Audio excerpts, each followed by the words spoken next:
Hey there everyone, welcome to Tales in Text and I'm your host Nisha and welcome to another video. I hope you're doing great today. So in today's video, I want to talk about the 5 most important lessons that I learned from the Bhagavad Gita Parva of the BORI critical edition of the Mahabharata. So if you've been following my channel and especially if you've been following my Mahabharata readathon series, you'll know that I'm currently in volume 5. This is the volume 5.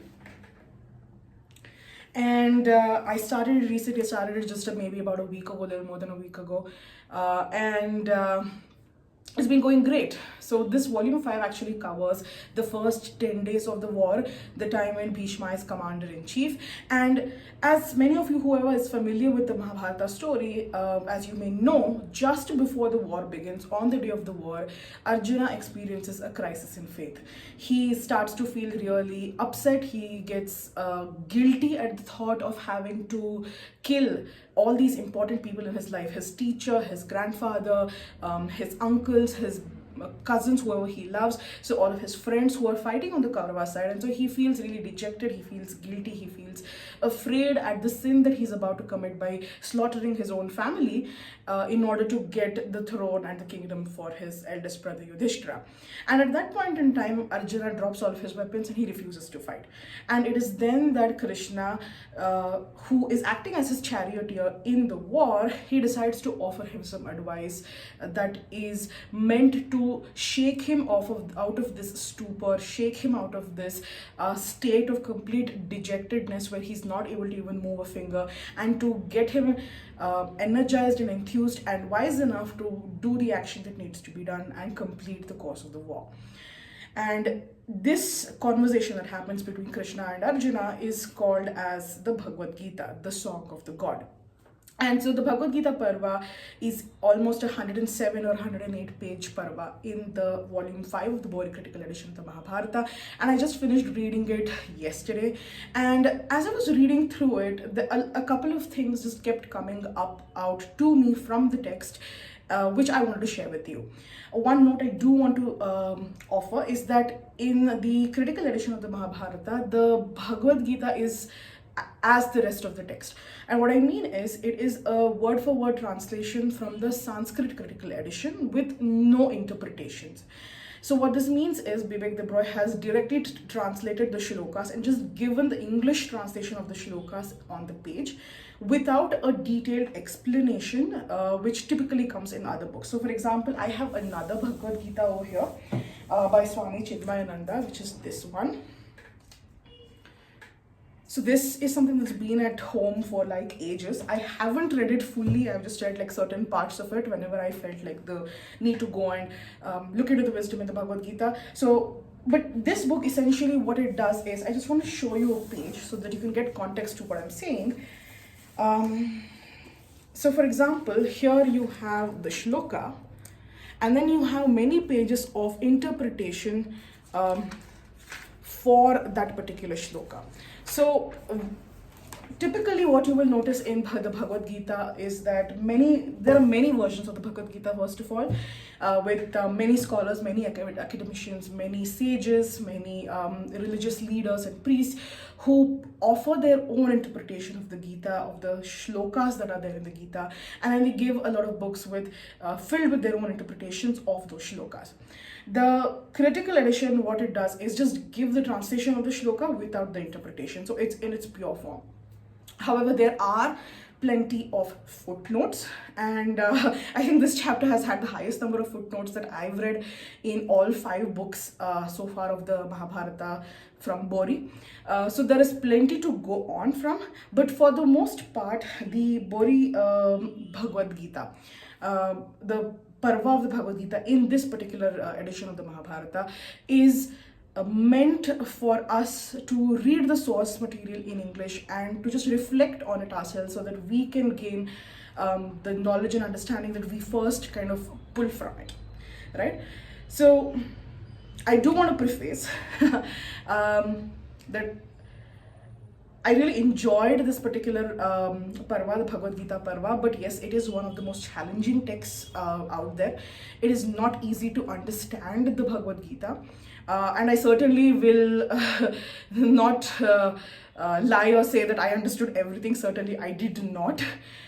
There are many texts in the many passages in the Bhagavad Gita that are just very, very complicated, and because ultimately the Bhagavad Gita is a philosophical text, and although we pray to it, we pray with it, it isn't a religious text per se. It is a philosophical text because it helps us understand how to lead our lives. That's the purpose of philosophy, right? So there are a lot of really complicated philosophies, Hindu philosophies, that which I was not familiar with, so I did not understand. So I've made copious notes. I've made a lot of notes and annotations in the book. I've made a lot of notes and annotations in a separate notebook.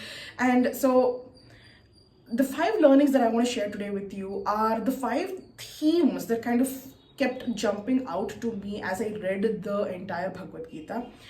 And it is by no means the only information that is shared in the Gita. If you have read the Gita before, you will know that there are a lot of things that are covered in the Bhagavad Gita that Krishna talks about. And in fact, we can spend our entire lives just having discussions about what exactly is Krishna trying to say. Yes, there are footnotes. Yes, there are millions of books with interpretations of the Bhagavad Gita, but ultimately the true essence of knowledge is very subjective, because it depends on the person reading the Bhagavad Gita, the kind of life that they come from, the kind of mindset that they are in, what they want to achieve out of life, and what they want to get out of the Gita. So I do want to preface this video by saying that whatever I'm sharing right now is just my personal learnings from the Bhagavad Gita, something that I found really interesting and really soulful and wholesome, that I wanted to share with you. And I'm sure all of you who have read the Bhagavad Gita or who are currently reading the Bhagavad Gita will also have your own interpretation and understanding of the Gita.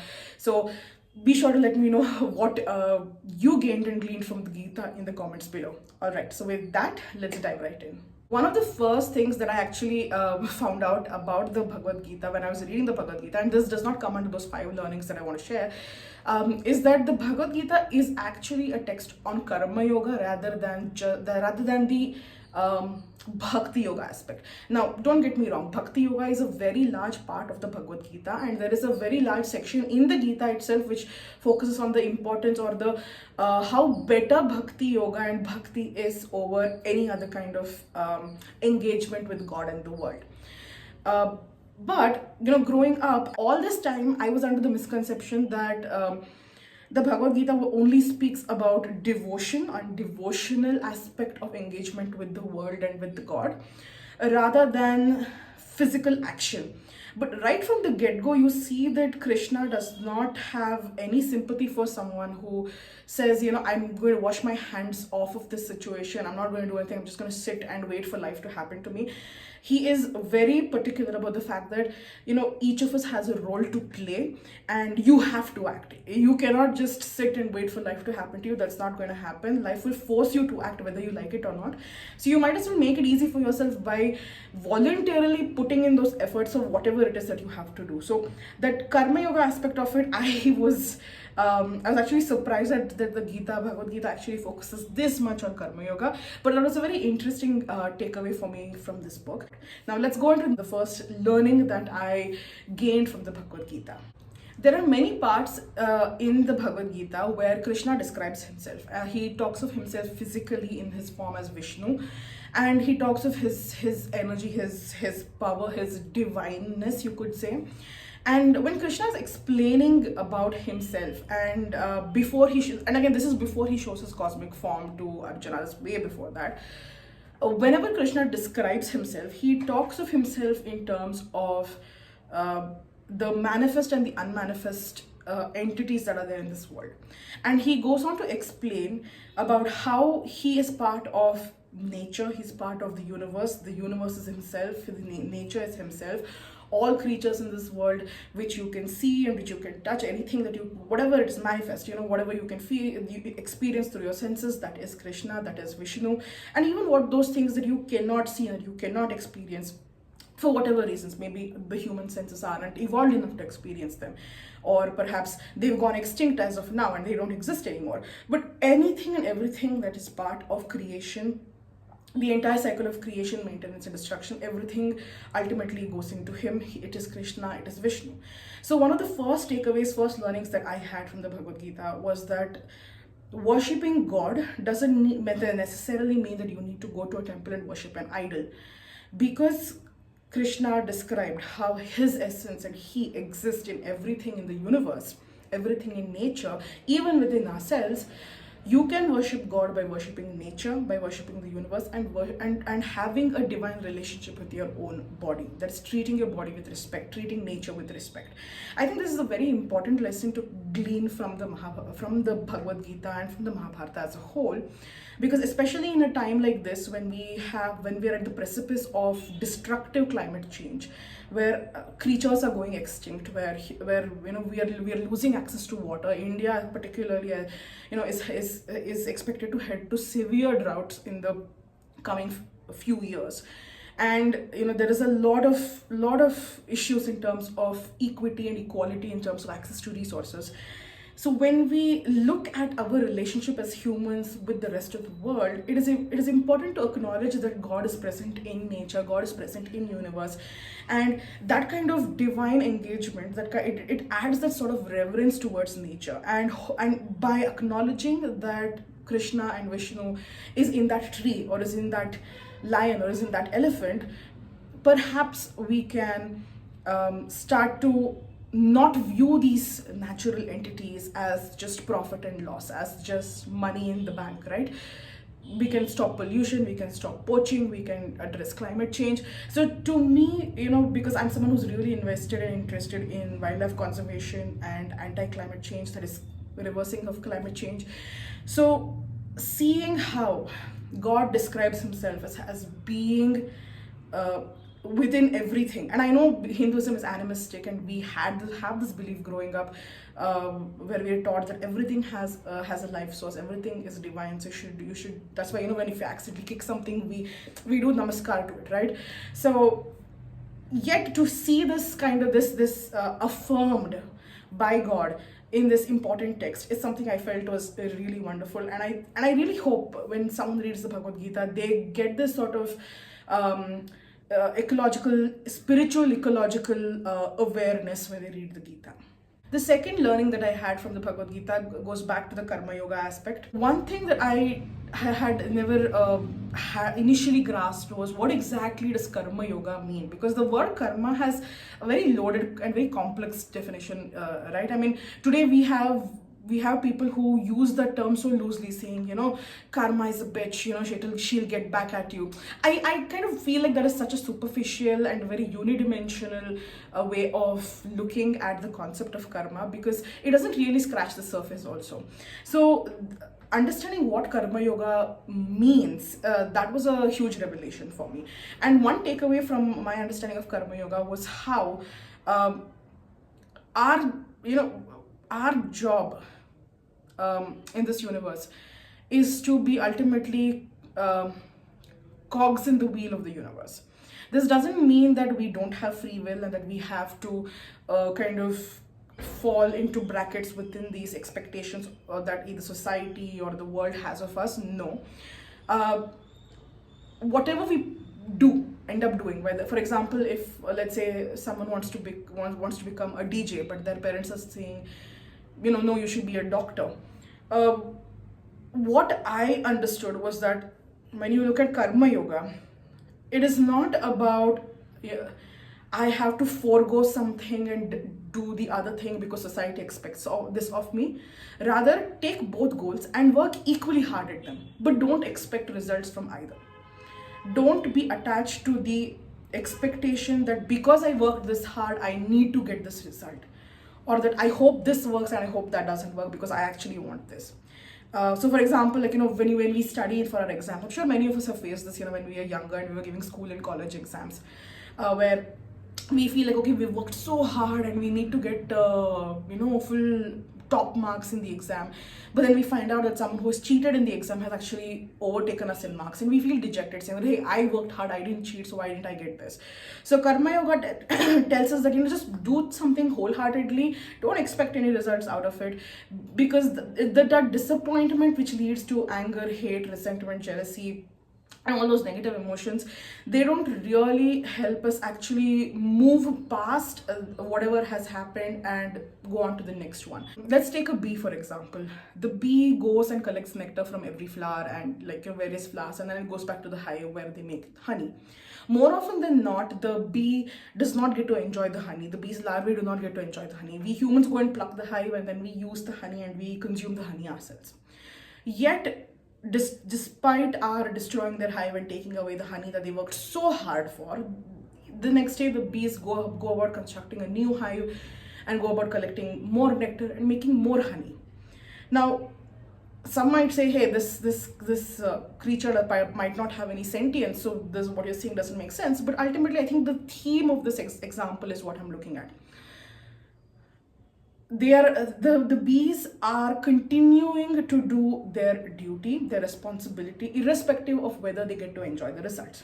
But while doing so, they are actually pollinating the world, and in fact, to the point that bees are considered the number one pollinators and the most important keystone species on whom the survival of many other endangered and critically endangered plants and trees depend on.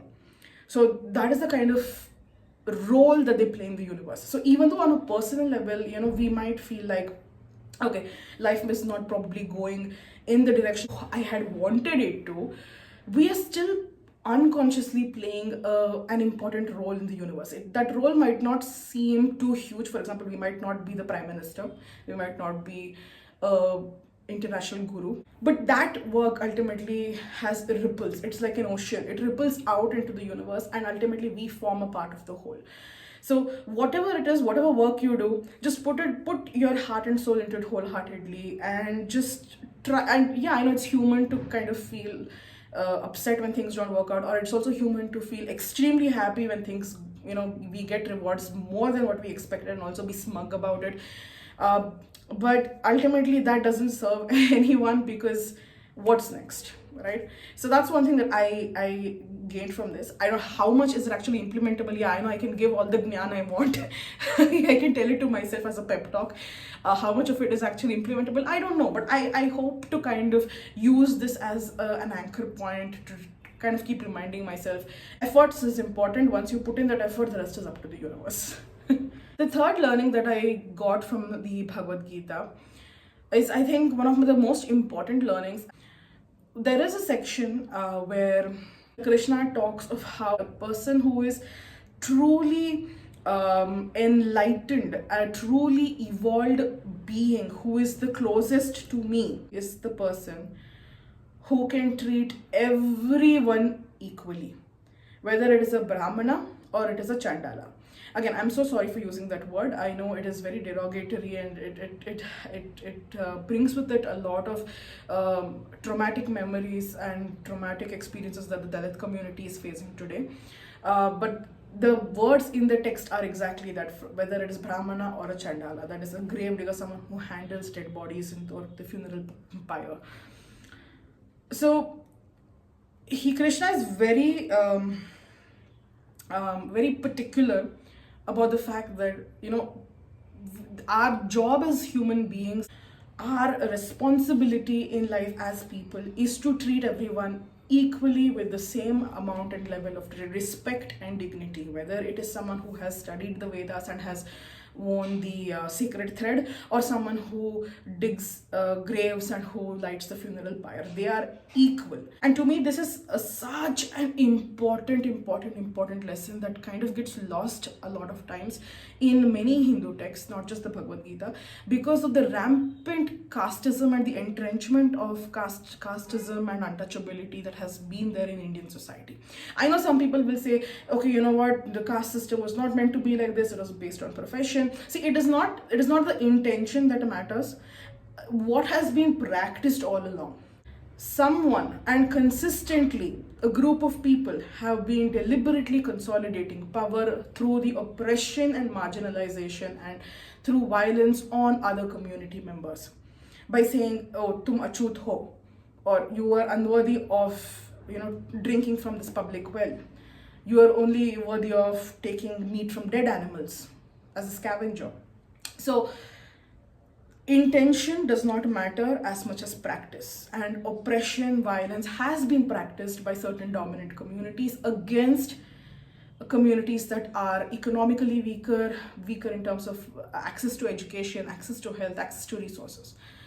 So when Krishna, who is the supreme God, Vishnu, who is the supreme God, who is the essence of this entire universe, tells us that a true yogi, a true sannyasi is someone who can treat both a brahmana and a chandala equally with the same levels of respect and dignity. That is something that we need to pay attention to, because the Mahabharata is plenty of casteism, is there plenty of transphobia, plenty of queerphobia, plenty of sexism, toxic statements made against anyone who is not a cis-het man. Plenty of stuff like that is there in the Mahabharata. I want everyone who watches this video to just pause and think about this, because whether consciously or unconsciously, as practicing Hindus, we are part of the caste system, and even if we are not actively and deliberately, we might not be doing anything casteist, but we have levels of privilege that we have gained because of casteism, because of the practice of untouchability, and we might be unconsciously doing something that is affecting someone who has lesser privilege and lesser access. So let's listen to God, shall we? Let's treat everyone with respect. The fourth lesson that I gained from the Bhagavad Gita was, I think it lends very well to the previous point that I made, and takes it forward. Krishna talks about the difference between Jnana and Vijnana, and talks of how people often pursue Jnana without pursuing Vijnana. So what does this mean? Jnana is knowledge and information gained from books, that is text, study materials that you read, that you gain through somebody else. So for example, me reading this book and understanding everything written in this text is Jnana. Most people engage in Jnana. They just read the book and they believe what is said in that, or they subscribe, if not all, to some sentiments, and then they move on. But Krishna says more important than Jnana is Vijnana, which is a reflection, introspection, critical engagement with whatever knowledge you have acquired. And then, after critical engagement, application in your own life, Vijnana. So the reason I was saying that this point kind of lends really well to the previous point is that there are a lot of antisocial elements who use Hindu texts as an excuse to say that this is the reason why we must commit violence against other people. This is written in our sacred text. This is our Hindu dharma.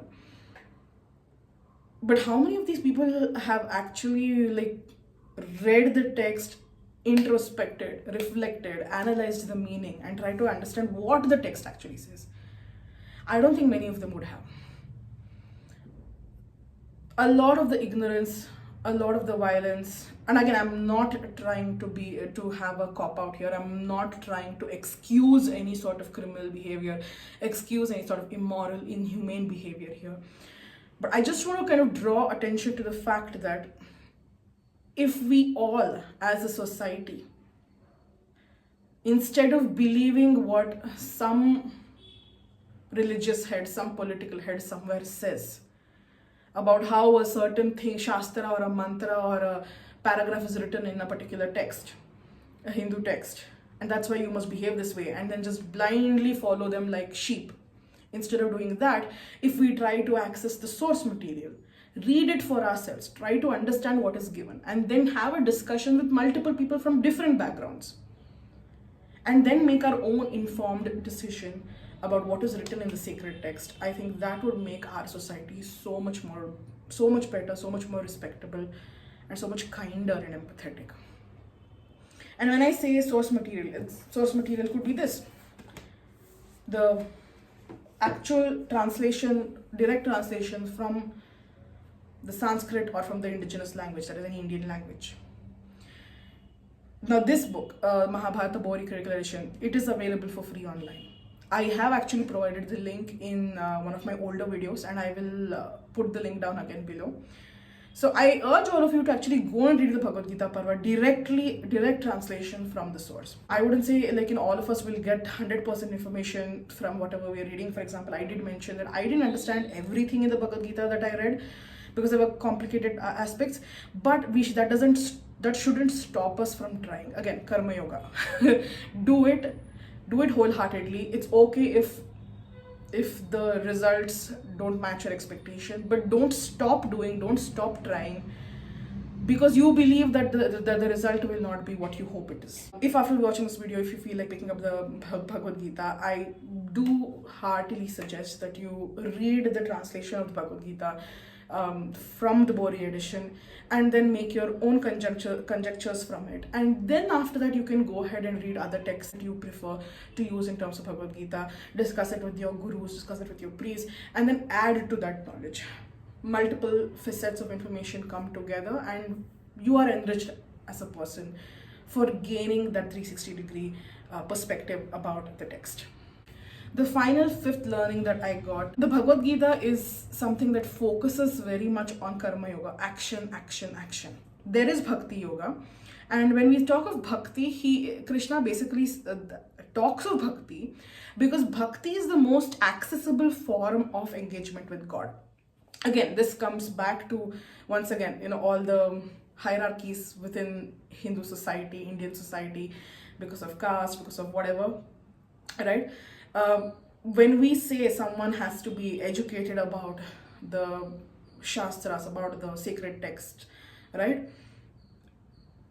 We often forget that not everyone has access to read or study these texts. For example, if someone is, for first example, of course, is only caste. Non-Brahmins for the longest period of time were not allowed to read any of these sacred texts because knowledge was consolidated with Brahmins. Because of centuries of that academic education gap, access to resources were not there. So becoming a sannyasi or a yogi through study of sacred texts, through working with a guru who was willing to work with you, willing to teach you, was not something that was accessible to everyone. I mean, we do see the Mahabharata, for example, Ekalavya and Drona, right? Ekalavya, very talented, very respectful, but Drona does not want to teach him because he considers him as from someone who's outside of the caste system, someone who's unworthy of his knowledge. Krishna says, a true sannyasi, a true yogi is not someone who studies the text and then later on teaches it to people just like him and then renounces the world and goes away into a forest or into a cave to just meditate. No. A true sannyasi, a true yogi is a person who stays in this world, who engages with the temptations of this world, and who performs his actions towards society, but without having any attachment to the results or the feelings and that are evoked out of such an action. These are people who live with us, live amongst us, who are part of society and who do their job, who do their work, whatever it is, whether their role is of a homemaker, a teacher, a doctor, the president, a religious leader, whatever job it is, whatever thing it is that they're doing. They engage with the world.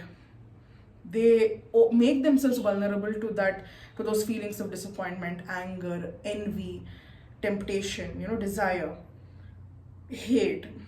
Yet, although they are as vulnerable to it as the rest of us, they don't allow those results to affect them. They're unattached. And they continue to lend support to the rest of us. So, this learning in particular really changed the definition of what we are brought up to believe is a sannyasi or a yogi, right? Because the moment we hear the word sannyasi and yogi, we think of godmen. We think of people in orange robes. We think of people sitting in a temple and giving, making speeches, right? We think of certain figures that we see even in contemporary media today, right? But that is just one version of a sannyasi. And that is a very exclusionary version of a sannyasi, because that is not attainable and achievable by many people. Outside of caste as well. For example, women, for the longest period of time, women were not allowed to read these sacred texts. Women were not given education. It was only after Savitribai Phule defied the patriarchal and casteist conventions that women started to get the opportunity to be educated. So there is a lot of obstacles for people to achieve that kind of enlightenment, to achieve that kind of wisdom in the conventional way that sannyasis and yogis are depicted today. But you are also a sannyasi and a yogi if you exhibit those divine traits of empathy, kindness, equality, love, right, sincerity, courage. These are considered divine traits, and these are things that are mentioned in the Bhagavad Gita, which really made me really appreciate this text a lot more, because this text actually takes into consideration, and just think about it in this way, okay? See, this text was written hundreds and hundreds and hundreds of years ago, thousands of years ago, and yet they have all the people. Yes, I know we ascribe it to Vyasa, ultimately having penned down Krishna's words, but even at that stage, from whichever moment in time that the Bhagavad Gita was shared orally to the time it was put down on paper and to this current day, we have seen the people who have been involved in keeping the integrity of the Bhagavad Gita, the original shlokas that is, to have acknowledged that not everyone has the same kind of privilege, and that people should be given the opportunity to engage with God and to engage with the world in a meaningful way, and to also have the opportunity to gain wisdom. So yes, coming back to the Bhakti Yoga point, so Krishna speaks of how bhakti, showing devotion, where worshipping as a nature worship, like I mentioned. He talks of nature worship as one of the best ways to engage with him, and then he talks of how you can also become a sannyasi and a yogi through engaging with the world, but also showing bhakti. And you don't have to read a single word from a single Hindu text in order to prove that you are close to me or that you love me. Ultimately, those are the 5 things that I want to share. One, nature, universe is God, so nature worship is as good as worshipping God. This is where the bhakti aspect also comes in, right? The second is karma yoga. Do whatever it is that you're doing in life. It doesn't necessarily, this can be anything, something that somebody else has asked you to do, or something, your own personal goal that you choose for yourself out of your own free will. But do it wholeheartedly, but don't expect any results out of it. Right? If it happens, great. If it doesn't happen, it's okay. Next thing, right? Karma yoga. Third, treat everyone with respect, dignity, and love. No matter who they are, where they come from. Don't think about caste, creed, religion, whatever.